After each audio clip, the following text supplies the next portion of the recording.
Hey everyone, welcome back to the channel. If you've ever been working on a Canva design and realized halfway through that you need your project in a totally different size or shape, maybe for Instagram, maybe for YouTube, or even for a custom print, you're in the right place. Today, I'm going to walk you step by step through how to quickly and easily change the aspect ratio of your designs in Canva. By the end of this tutorial, you'll know exactly how to resize any Canva project without having to start over from scratch, saving you time and hassle. Let's dive right in. First, open up the Canva design you want to resize. Go ahead and locate the project you're currently working on. Maybe it's a social media thumbnail, a flyer, or a presentation slide. Pull it up so you're looking at the live canvas area. The reason it's best to start from the original design is so you retain all your elements and don't lose any work you've already put in. Now, with your design open, simply click anywhere on the page itself. You'll notice that once you select the page, a subtle blue outline appears showing you've got it highlighted. This is important because if you don't actually have the page selected, the next option we need won't show up. So make sure that little blue border is visible before moving on. Next, go ahead and right-click on the page. A handy little menu will appear, kind of like opening a toolbox that's full of extra features. From this menu, you'll want to select the Resize Page option. If you've never noticed this option before, don't worry, it's easy to miss, but it's a real lifesaver.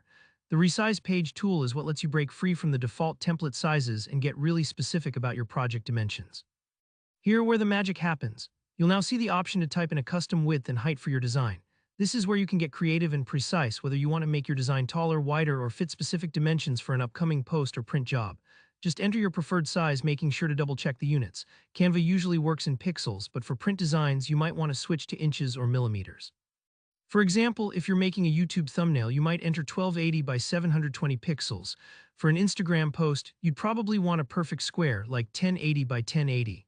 Think about where your design will end up and set the size accordingly. Once your dimensions are entered, it's time to copy and resize. Canva makes this part super simple. You'll usually see a copy and resize button.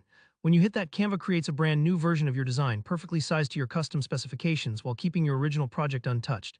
This way, even if the new size needs a little tweaking, you always have the unedited original to go back to just in case. That's a really handy safety net, especially if you're experimenting. And that's it, your design will be resized and ready for its next purpose, whether that's social media, web, or print.